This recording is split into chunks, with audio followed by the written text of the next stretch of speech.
하나님의 말씀은 다니엘서 10장 1절부터 14절입니다. 먼저 1절부터 3절 읽고 12절부터 14절 읽겠습니다. 바사왕 고레스 3년에 한 일이 벨드사살이라 이름한 다니엘에게 나타났는데 그 일이 참되니 곧 큰 전쟁에 관한 것이라. 다니엘이 그 일을 분명히 알았고 그 환상을 깨달으니라. 그때 다니엘이 새 이래 동안을 슬퍼하며 새 이래가 차기까지 좋은 떡을 먹지 아니하며 고기와 포도주를 입에 대지 아니하며 또 기름을 바르지 아니하니라. 12절입니다. 그가 내게 이르되 다니엘아 두려워하지 말라. 내가 깨달으려 하여 네 하나님 앞에 스스로 겸비하게 하기로 결심하던 첫날부터 네 말이 응답을 받았으므로 내가 네 말로 말미암아 왔느니라. 그런데 바사 왕국의 군주가 21일 동안 나를 막았으므로 내가 거기 바사 왕국의 왕들과 함께 머물러 있더니 가장 높은 군주 중 하나인 미가엘이 와서 나를 도와주므로 내가 마지막 날에 내 백성이 당할 일을 내게 깨달게 하려 왔노라. 이는 이 환상이 오랜 후의 일임이라 하더라.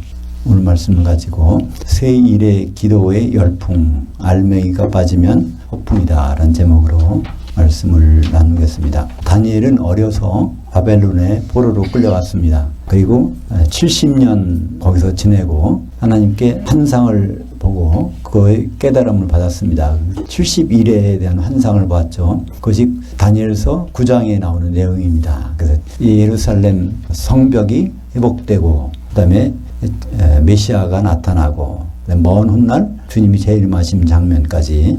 그래서 이스라엘 민족이 어떻게 될 거라는 걸 알고 있었어요. 그런데 오늘 10장에는 그가 또한 환상을 봤습니다. 큰 전쟁이 일어나는 환상인데 그걸 깨닫기 위해서 금식을 하고 기도를 시작합니다. 그래서 21일 작정 기도를 했는데 첫날 기도할 때 하나님의 응답이 내렸다고 되어 있어요. 근데 다니엘에게는 그것이 21일째 되는 날로 왔습니다. 그래서 이것은 다니엘의 새 일의 기도라고 우리는 알고 있죠. 다니엘처럼 기도를 시작해서 끝이지 않으면은 결국 응답을 받는다 이렇게 알고 있는데 이것은 그런 내용은 아닙니다. 나라와 민족을 구하는 그런 기도도 아니고요. 또 중보 기도도 아닙니다.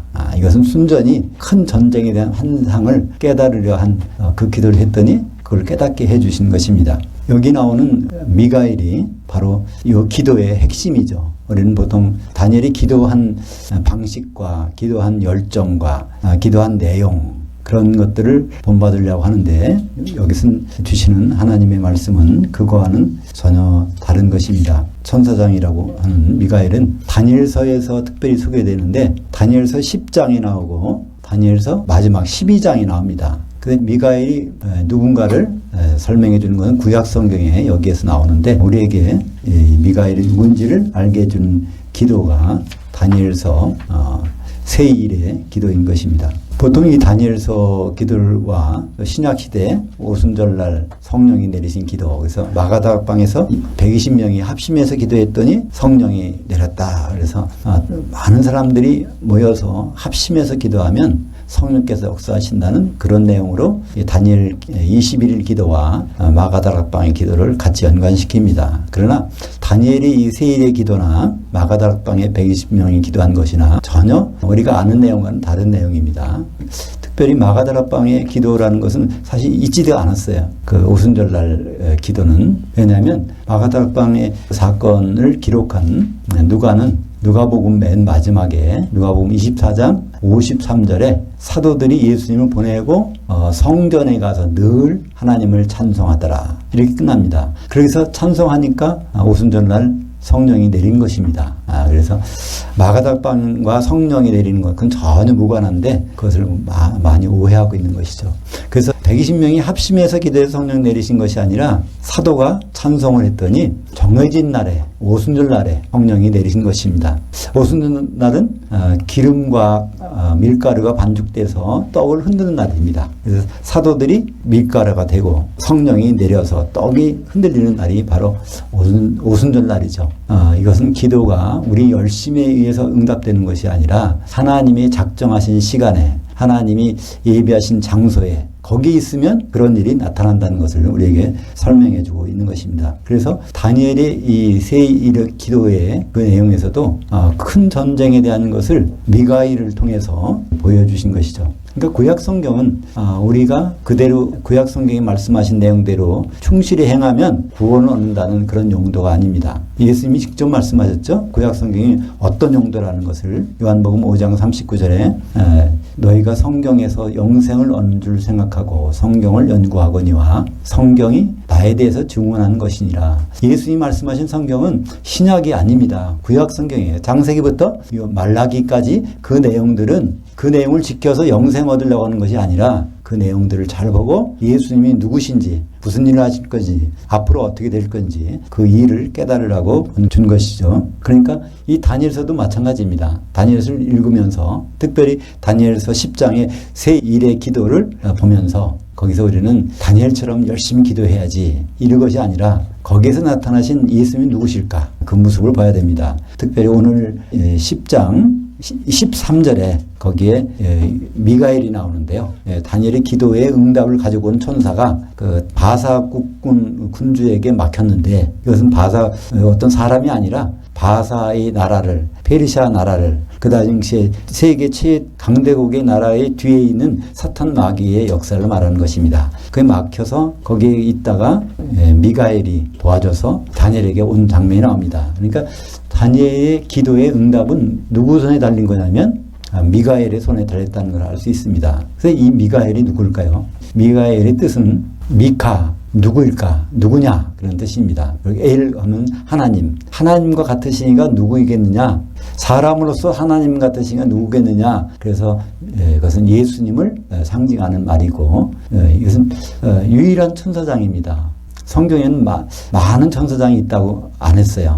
우리는 보통 천사장이 여럿이 있다고 하죠. 사탄도 천사장이었는데 타락했다 그러고 또 가브리엘도 천사장이고 라파엘도 천사장이고 이런 얘기들 많이 합니다만 성경에선 유일하게 천사장이 하나 나옵니다. 그것이 유다서 1장 9절에 그 미가엘이 천사장이라고 되어 있죠. 이 천사장은 천사의 우두머리라는 뜻입니다. 우두머리가 여럿일 수는 없잖아요. 그래서 천사장 우두머리 이 분이 바로 예수님이라는 것을 우리는 알 수 있습니다. 그건 예수님이 직접 하신 말씀에도 나와요. 내가 올 때에는 모든 천사를 데리고 온다는 거예요. 천사장이 아니면은 그 일이 가능하지 않겠죠. 마태복음 25장 31절에 인자가 올 때는 모든 천사를 다 데리고 영광의 보좌에 앉으리니 이런 말씀을 하고 있습니다. 또 데살로니가전서 4장 16절에도 주님이 주님으로 오시고 천사장으로 오시고 하나님으로 오시고 그 얘기를 하십니다. 그래서 이 미가엘이 누구라는 것을 우리는 성경을 통해서 분명히 알 수가 있는 것입니다. 다니엘 10장 14절에 보면 이제 내가 마지막 날에 네 백성이 당할 일을 내가 깨닫게 하려 왔노라. 이는 이 환상이 오랜 후의 일임이라 하더라. 그러니까 이 세 일의 기도를 하게 된 그 큰 전쟁의 환상은 마지막에 있다는 거예요. 근데 다니엘서 10장 21절에 보면은 그 전쟁에서 승리하실 분은 미가엘이라는 것입니다. 이 미가엘은 다니엘서 12장에 1절에 다시 한번 소개되고 있습니다. 세상 끝날에 전쟁에서 승리하실 분, 다니엘서 12장 1절에 보면 그때 네 민족을 호위하는 큰 군주 미가엘이 일어날 것이요 또 환란이 있으리니 이는 개국 이래로 그때까지는 없던 환란일 것이며 그때 네 백성 중에 책에 기록된 자가 모든 자가 구원을 받을 것이라. 그래서 마지막 때에 있는 큰 전쟁, 이것은 바로 아마겟돈 전쟁이죠. 요한계시록에. 근데 아마겟돈 전쟁이 바로 있기 전에 한 전쟁이 있습니다. 그건 하늘의 전쟁이죠. 요한계시록 12장 7절부터 9절까지 보면은 하늘의 전쟁이 있으니 미가엘과 그의 천사들이 용과 더불어 싸울새 용과 그의 천사들도 싸우나 이기지 못하여 다시 하늘에서 그들이 있을 곳을 얻지 못한지라. 큰 용이 내어 쫓기니 옛뱀 마귀라고도 하고 사탄이라고도 하며 온 천하를 꿰는 자라 그가 땅으로 내쫓기니 그의 천사들도 그와 함께 내쫓기니라. 그래서 이 사탄 마귀가 자기 천사들과 함께 땅으로 내쫓깁니다. 그래서 귀인 되는 것이죠.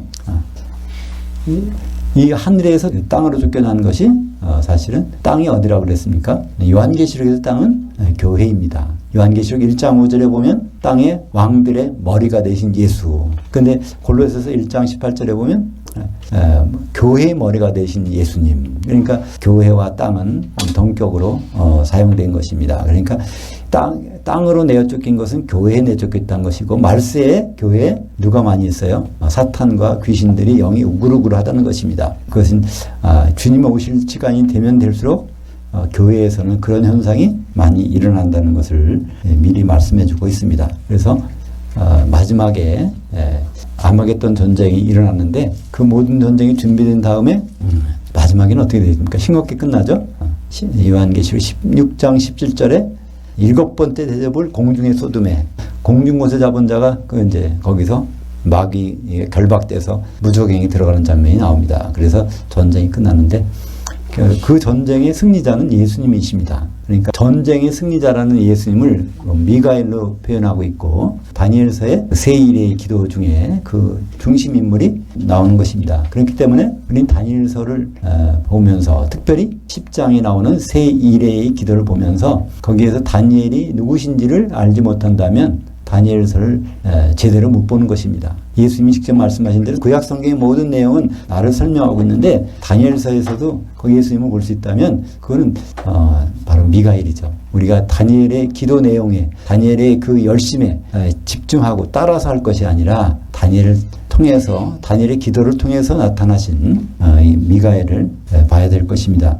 그러니까 지금 미가엘 예수님은 하늘에 계십니다. 거기에서 모든 기도를 주관하세요. 우리가 많은 기도를 땅에서 드리지만 그것이 목적지까지 도달하는 그 기도의 종점에서 기도의 내용을 볼 수 있는 것이 요한계시록 5장 8절의 내용입니다. 거기 보면 5장 8절에 보면요, 성도들의 기도가 그 향과 함께 거기에 상달되는 것을 볼 수 있습니다. 그것을 이제 8장 4절에 보면 예수님이 어린 양이 받아서 기도의 응답을 우리에게 전해주는 장면이 나옵니다. 그러니까 모든 기도는, 다니엘 기도의 포함해서 모든 기도는 다 예수님이 주관하신다는 걸 알 수 있고, 오늘 또 다니엘의 기도의 응답은 미가엘이 길을 터줘서 오는 것을 알 수 있습니다. 그래서 기도의 시작도 예수님이고 마지막도 예수님이고 그렇습니다.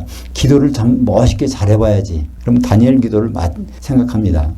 그러나 다니엘 기도보다 더 좋은 기도가 있어요. 그리고 가장 좋은 기도가 있어요. 그게 무엇일까요? 기도의 주관자가 일러주시는 것이니까, 그죠? 기도가 상달될 건지 안 될 건지를 잘 아는 분은 예수님밖에 없습니다. 그것이 주기도문입니다. 그래서 주기도문은 너무 흔하니까 별거 아닌 것처럼 생각해요. 다니엘 기도는 굉장히 화려한 것 같고, 주기도문은 별거 아닌 것 같고, 그런데 사실은 주기도문이 예수님이 이렇게 기도하라 그래서 명령으로 주신 것입니다. 근데 우리는 그걸 잘 안 하려고 그래요. 주기도문 내용이 하나님께 대한 기도 3가지가 있지 않습니까? 바로 그분의 이름과 그분의 통치와 그분의 뜻에 대해서 기도하라는 것입니다. 우리가 여러 가지 구할 것이 있고 사정이 급한데 이건 어떻게 하고요?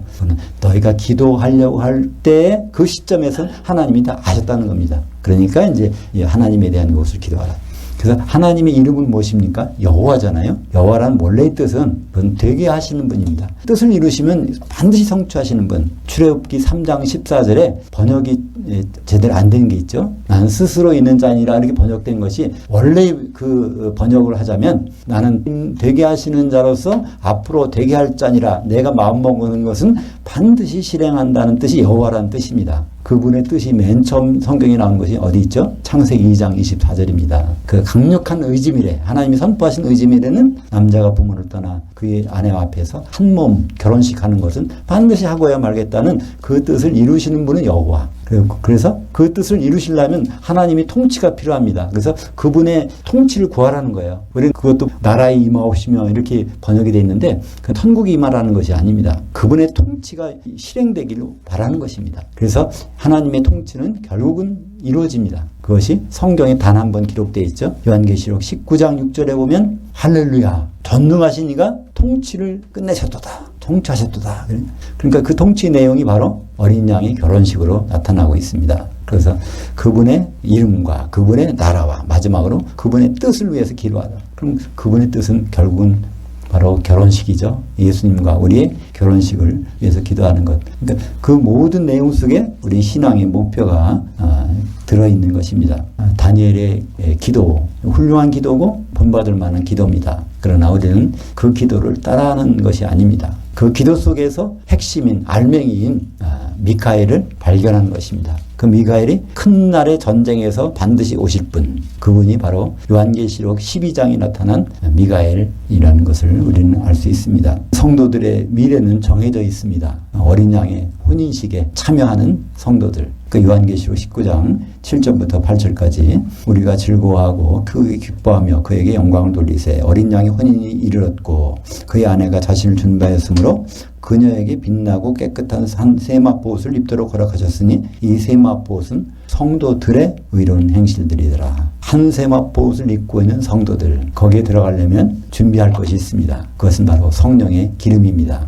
에베소서 4장 3절에 성령의 기름으로 하나됨을 굳게 하라. 그래서 우리는 주님 오실 때까지 기름을 준비하는 것입니다. 다니엘서에서 발견된, 다니엘서에서 나타난 미가엘, 그는 어린 양 예수 그리스도이십니다. 들어가겠습니다.